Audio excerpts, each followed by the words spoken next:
The West remembers the loud men, the gunfighters, the outlaws, the lawmen who carved their names into the land with bullets and blood.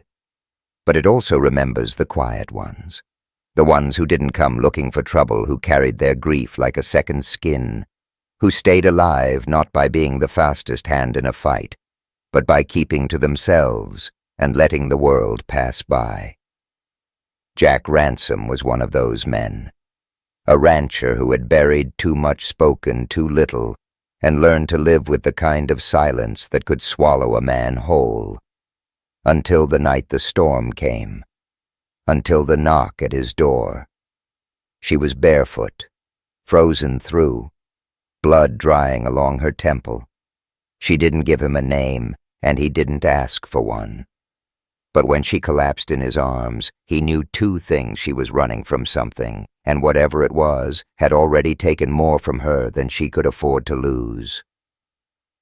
This is not a story about a man rescuing a woman. This is a story about two people who refused to be rescued and somehow found each other anyway. It's about how trust can grow in the cracks between words, how belonging can be built out of nothing but patience, and how love, the real kind, isn't always loud. Sometimes it's just the decision to stay. In a land where most folks were measured by what they could take, Jack and Josie built something by what they gave. And what they gave was not a second chance, it was the first real one either of them had ever had. It was the kind of night that carved itself into memory, the kind no one should travel in. The wind screamed across the open plains, dragging snow sideways like shards of glass. Jack Ransom sat alone in the dim glow of a dying fire, the shadows long and restless across the walls of his cabin. He hadn't listened for footsteps in years. No one ever came. The whiskey bottle by his elbow was half empty, untouched for hours. The silence around him was not peaceful but heavy, hollow, the kind grief leaves behind when it's lingered too long. Then came the knock. Not loud, not urgent, just there. Soft, hesitant, like whoever stood outside wasn't sure they deserved to be heard. Jack didn't move right away. Ghosts didn't knock. But it came again, slower this time, like the cold itself had grown fingers. He stood heart slow and opened the door. She was there, barefoot, wrapped in a shawl, soaked clean through her face, streaked with melting snow, and blood drying along her temple. Her eyes were wide, but unreadable. She didn't say a word. Then she collapsed. Jack caught her by instinct. She was too light, too cold, trembling like a fawn in the middle of winter. He didn't ask her name, didn't ask what had happened. He carried her inside, laid her down by the fire, and wrapped her in the old quilt his wife used to love. The moment he did, something shifted, like the silence he'd grown used to, had taken a breath it hadn't remembered it needed. Morning came slow and white. The storm had passed, leaving the world wrapped in stillness. Snow hung on every fence post like forgotten linen. Inside Josie, he didn't know her name yet, remained curled beneath the quilt, her breath shallow, her forehead damp. Jack sat across from her, his mug of bitter coffee growing cold in his hands. He didn't sleep. Couldn't. Her face twitched now and then, not from dreams he knew, but from the kind of memories that don't fade with sleep. Grief taught him the difference. She woke mid-morning, not all at once. A flicker of her fingers, a breath. Then her eyes blinked open, dazed and panicked. Jack didn't move. "Easy," he said, his voice rough from disuse. "You're safe here." She looked around like a cornered animal. He added, "I ain't gonna touch you. You fell outside. I brought you in." Still no words, just eyes like storm clouds full of thunder, but no rain. He didn't press. He simply slid a plate toward her, eggs toast and dried apple. She stared at it, then at him. Her fingers, shaking slightly, picked up a slice. She didn't say thank you, but when she didn't run, when her shoulders dropped just a fraction, Jack knew she wasn't leaving. Not yet. The storm had moved on by morning, leaving behind a world hushed and white. Snow clung to the fences like old linen, and icicles hung from the roofline like glass daggers. Inside the cabin, the fire had burned low, reduced to a bed of glowing coals. But Josie was still there, curled beneath the patchwork quilt, her breath shallow, her brow slick with fever sweat. Jack Ransom hadn't slept. He sat across from her elbows on his knees, a mug of bitter black coffee cooling in his calloused hands. He watched her like he was waiting for a ghost to decide whether it wanted to stay or go. She hadn't stirred not once through the long night, but her face kept twitching, not the soft tremors of a dreamer, but the hard, jolting kind that came from memories too heavy to hold. Jack didn't need words to recognize that. Grief had taught him the silent language of pain. He'd lived long enough with his own shadows to know when another had walked through the door. Sometime near mid-morning she shifted, not all at once, just a flicker of fingers, the whisper of a breath. Her eyes fluttered open, blinked against the light, then went wide with sudden panic. She bolted upright, shoulders tense, eyes darting across the room like a hunted creature, trying to figure out which way was safest. Jack didn't move. He knew better than to startle someone teetering on the edge. "Easy," he said, his voice low, gravelly, but not unkind. "You're safe here."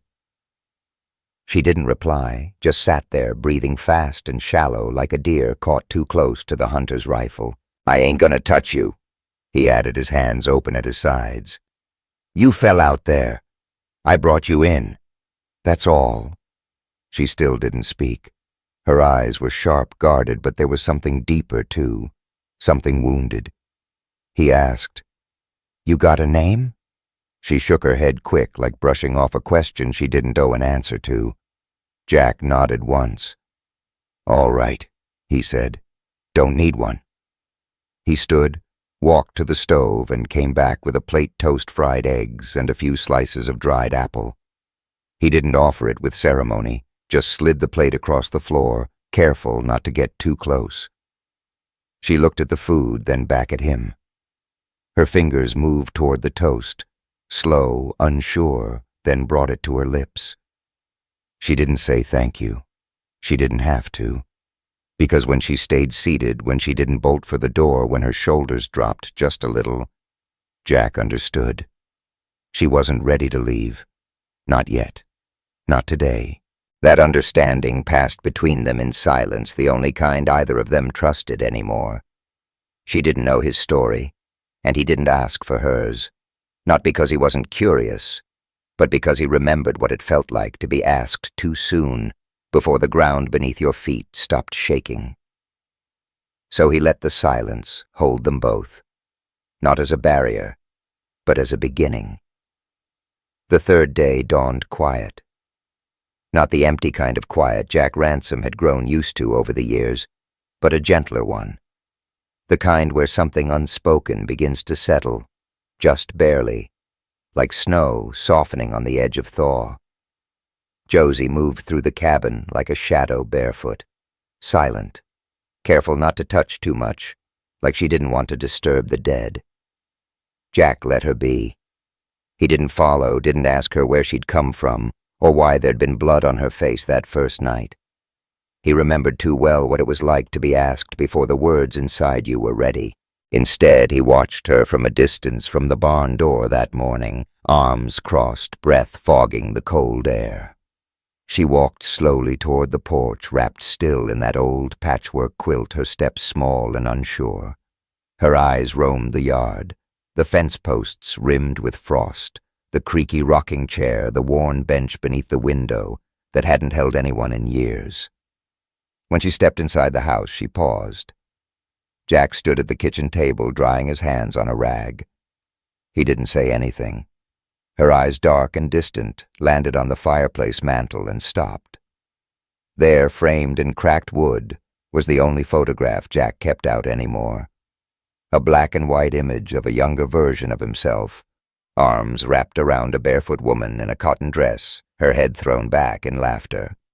His wife, long gone now, but the memory still sat where it always had, quiet and constant. Josie's face didn't change.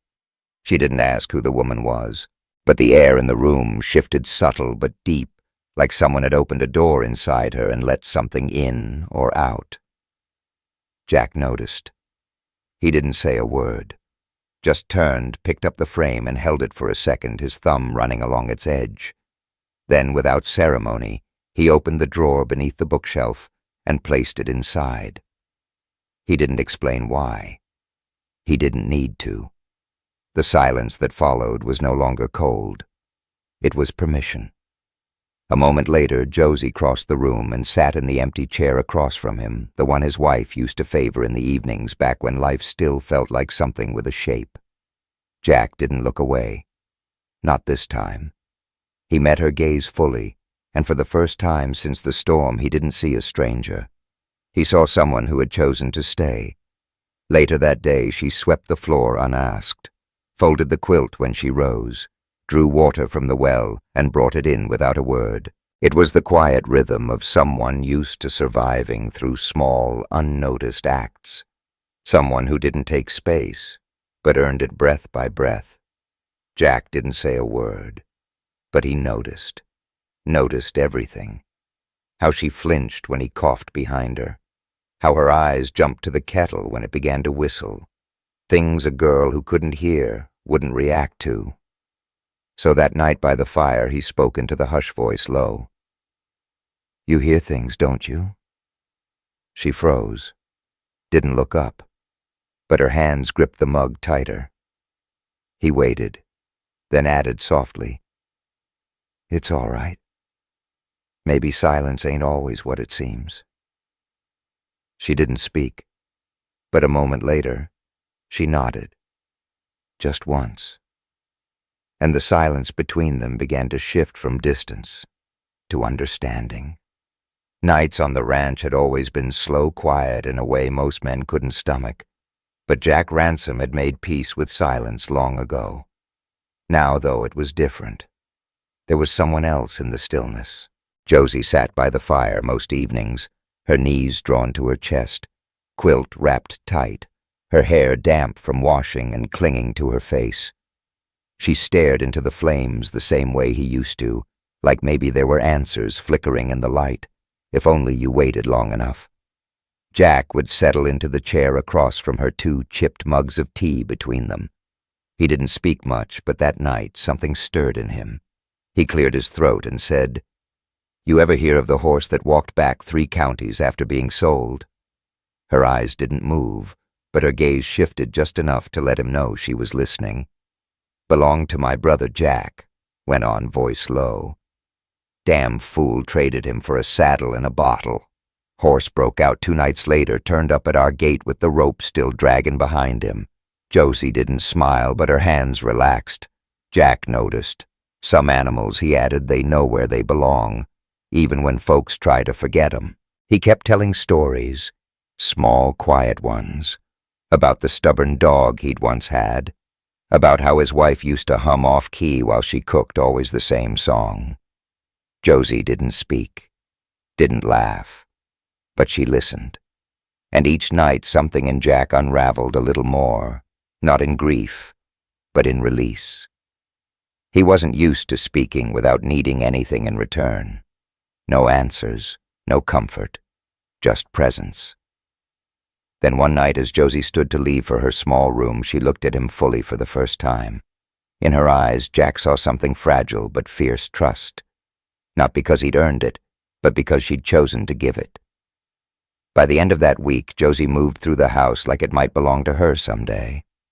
She didn't speak, still flinched at sudden noises, still paused at thresholds like she was asking permission. But she was no longer just passing through.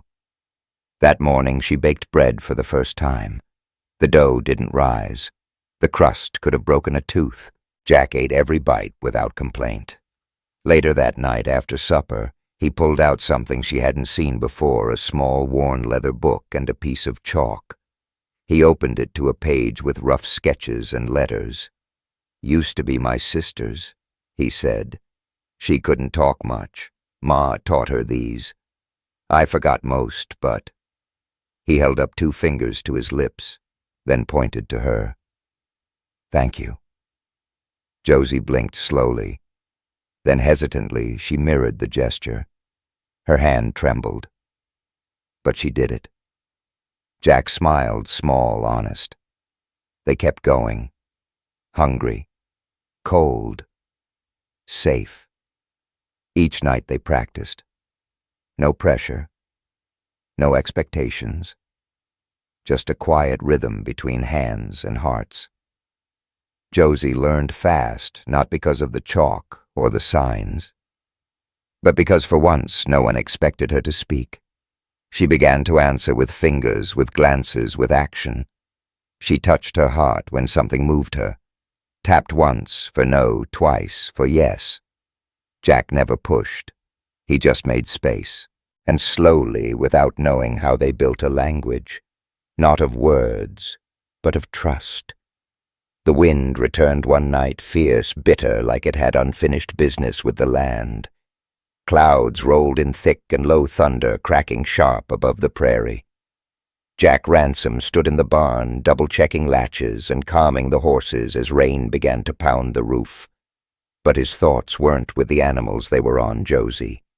She still startled at every slammed door and flinched at wind howling through the cracks in the cabin. When he'd left, she'd been by the fire, silent as usual.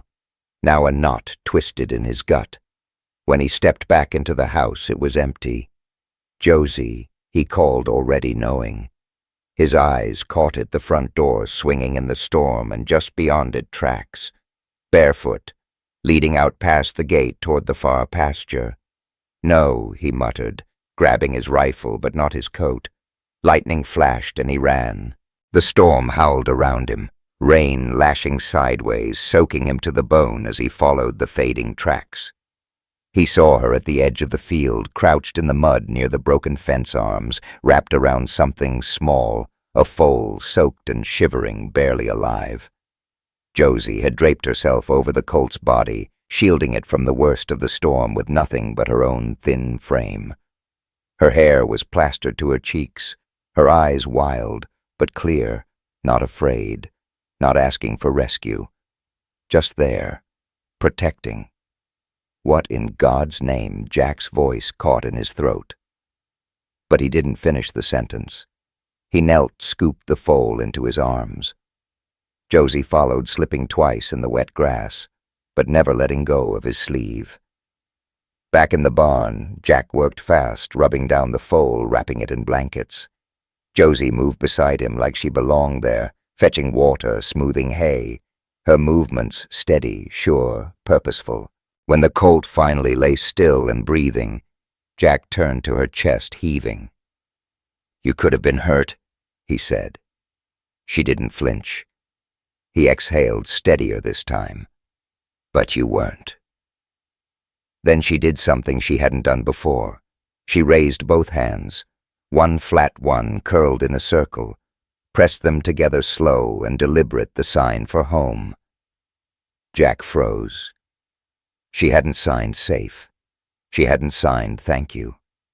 She had signed home, and she meant here. The storm passed, leaving the world washed and silent. The morning light filtered into the barn, soft and golden, touching everything like a blessing. Jack found Josie asleep in the loft, curled in the hay near the stall, the foal breathing quietly below. A blanket rested on her shoulders, her hand dangling loosely over the railing, not clenched, not afraid. Just there. He didn't wake her, just stood quietly looking at this girl. No, this woman who had once been too afraid to speak, too broken to be seen, now sheltering life with her own 2 hands. Later, when she came into the kitchen, hair tangled from sleep, cheeks pink from cold, she didn't flinch at the sound of his boots. She didn't shy away. She washed her hands, set 2 mugs down, one for him. Then, without words, Josie reached out, not to brace herself, not to recoil, but to place her fingers gently over his. It lasted only a second. But in that second, Jack Ransom felt something shift deep in his chest. Not fear, not protection, belonging. The town of Edmonton was small, where gossip moved quicker than horses, and memories stuck harder than mud after a storm. Jack Ransom didn't go in often, just when the ranch needed salt nails or flour. But this time was different. Josie had asked to come, not with words, but with eyes and gestures, a slow, sure insistence that she was ready to see the world beyond the fence line, not to run from it, but to understand it. So he brought her. She wore a faded blue shawl he'd found tucked deep in an old trunk. Her hair, usually kept tucked and low, was loose, falling softly over her shoulders. She held herself taller than he'd ever seen, but the moment they stepped off the wagon, the stares started. Whispers snapped through the air like dry twigs. "Is that her?" someone muttered. "The girl from the foothills. Didn't her pa trade her for a bottle?" Jack kept walking jaw-tight, shoulders square. Josie stayed close, her hand curling around the edge of the wagon seat, not holding him, just grounding herself. Inside the general store, the clerk raised a brow. "She yours?" he asked, voice slick. Jack didn't blink. "She's under my roof." The man gave a half smirk. "That what they call it now?" Josie stood frozen near the doorway. Jack stepped forward and set the sack of grain down harder than he meant to. "She works, she eats, she lives in peace, and she's owed respect like anyone else." The clerk grumbled and rang up the sale. Jack didn't care. On the ride home, Josie didn't sign, didn't gesture, but her hand reached for his again, not trembling this time. Steady, strong. As the ranch came into view, the sky stretching wide and golden above them, Jack finally broke the silence. "They don't know you. Don't get to name you." Josie looked at him, eyes soft but shining, and slowly raised her hands. She formed the sign for safe and pressed it to his chest. When Jack covered her fingers with his touch didn't feel like protection anymore. It felt like a promise. The days began to stretch like long shadows across the prairie, golden light lingering just a little longer each evening.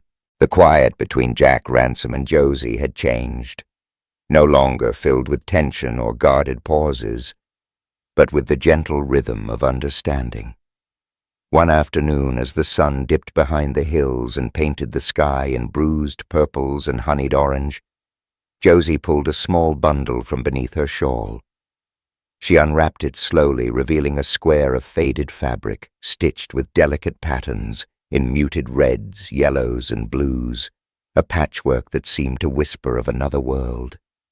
She pressed it into Jack's weathered hands, her eyes searching his face, not for answers, but for space.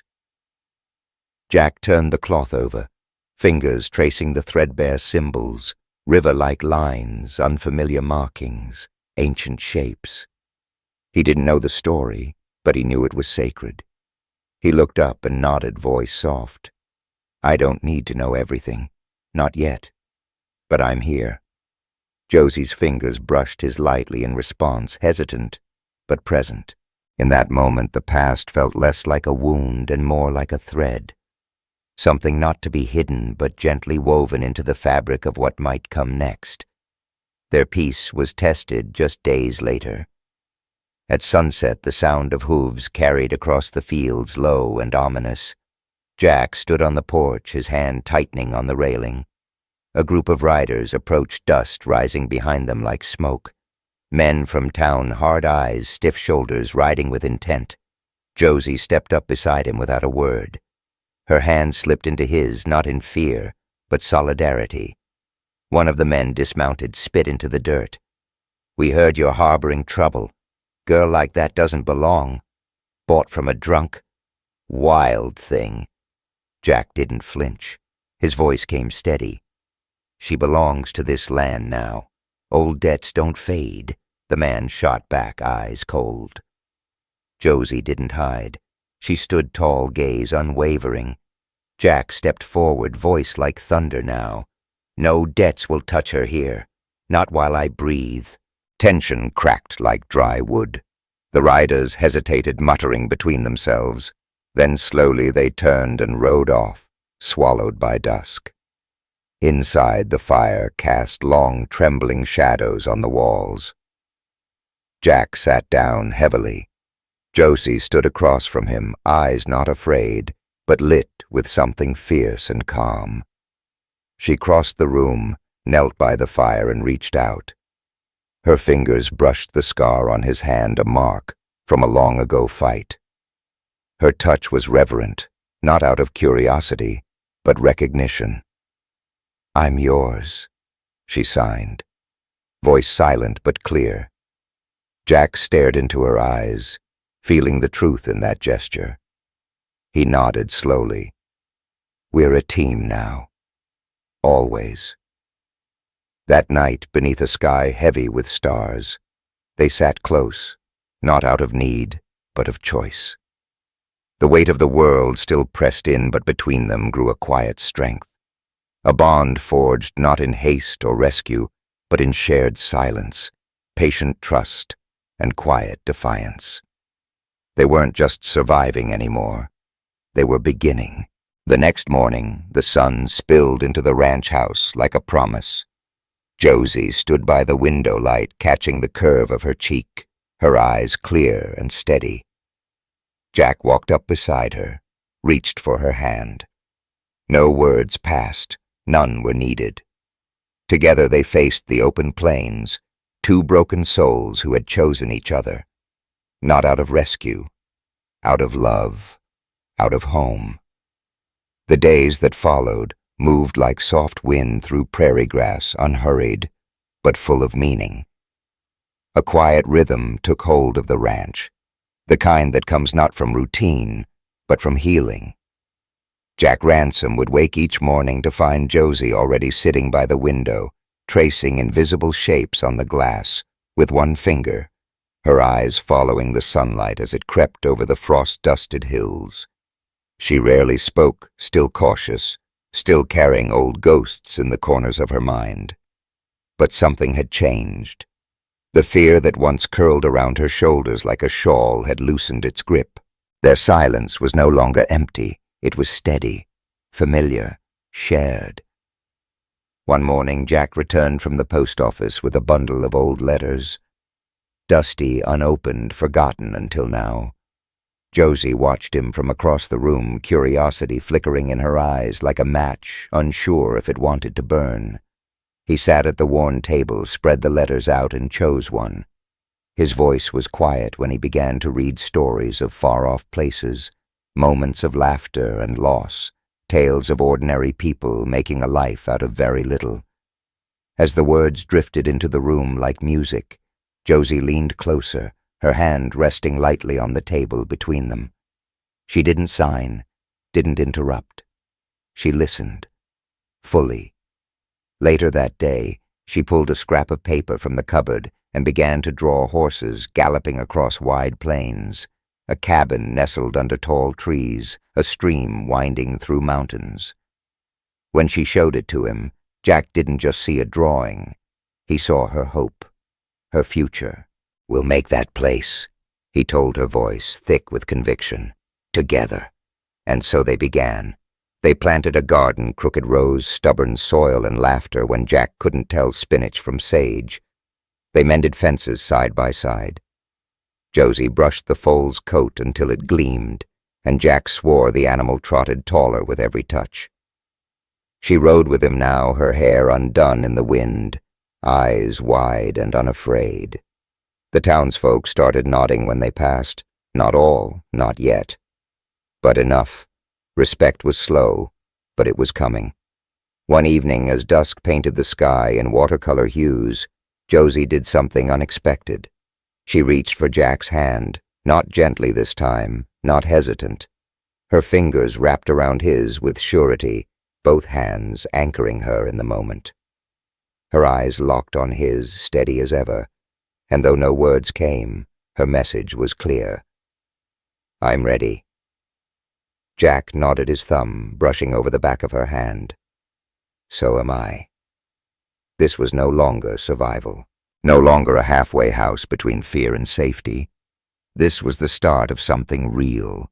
The seasons turned subtle but sure. Seedlings stretched toward sunlight, the foal's legs grew stronger, and the ranch began to breathe in new ways. At night, under the stars, Josie would sometimes rest her head on Jack's shoulder. He'd wrap an arm around her not as a shield, but as a promise. There was no need to speak. Every shared silence told the story better than words ever could. One morning, with spring thick in the air, Jack found Josie outside before dawn. She was standing barefoot in the dew-kissed grass, hands clasped in front of her, watching the sun rise. He joined her, and for a long while they stood in silence. Then she turned, placed her palm gently against his chest, and signed one word. Home. And this time, Jack didn't just believe it.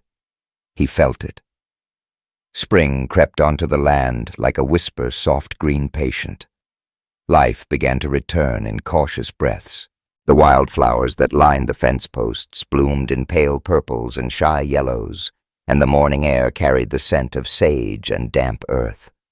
Jack Ransom moved through the ranch with practiced ease, his boots leaving faint impressions in the warming soil. But it wasn't just the land that was changing. Josie had begun to rise with the sun, no longer out of fear or habit, but something deeper. Hope.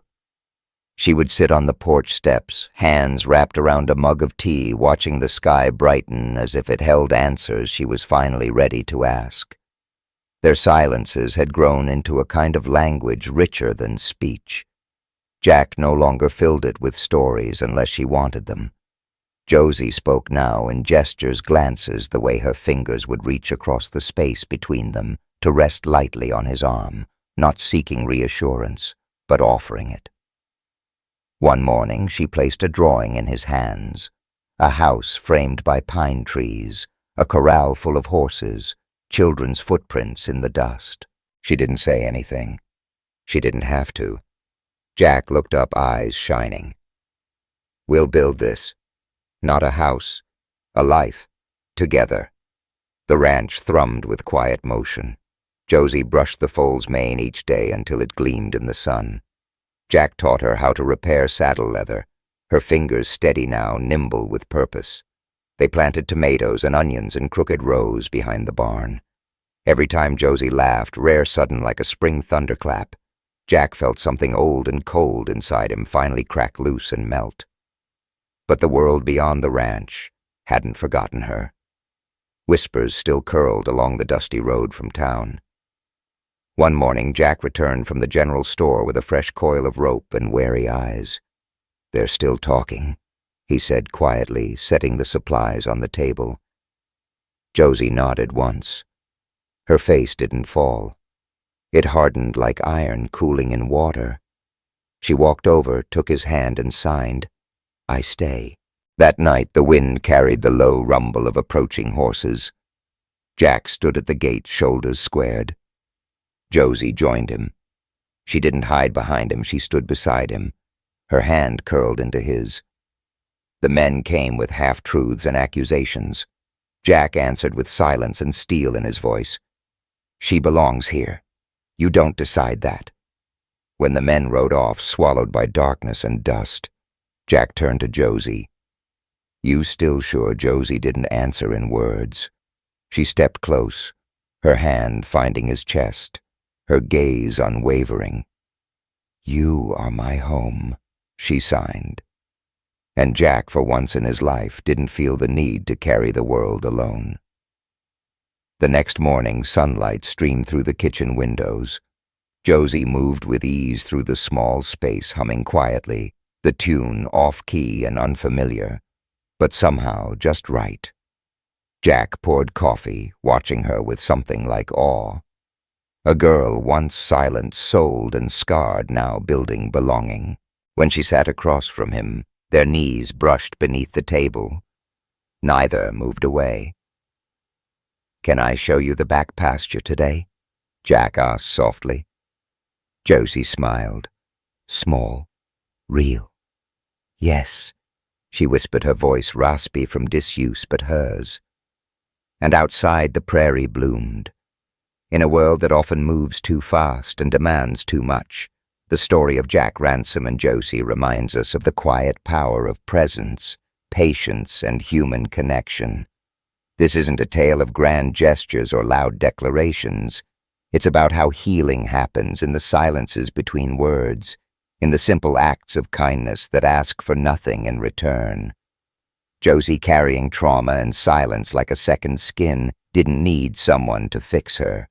She needed someone to stay, to offer space instead of solutions, to listen without needing answers. Jack, weathered by his own grief, didn't save her by being a hero. He saved her by being available, by choosing compassion when fear or pride might have been easier. One of the most powerful lessons from their journey is that love, real love, is not always loud. Sometimes it's just showing up. It's a mug of tea set beside a silent hand. It's respecting boundaries without question. It's the quiet decision to protect someone not because they belong to you, but because they deserve peace. In our own lives, we can forget that healing doesn't demand eloquence. It asks for consistency. We don't have to be perfect to be what someone else needs. We just have to be honest, gentle, and willing to stay even when it's uncomfortable. This story also reminds us that our past doesn't define our future. With time, trust, and care, even the deepest scars can become stories not of pain, but of survival. And in the right hands, survival turns to belonging. Love isn't the absence of pain.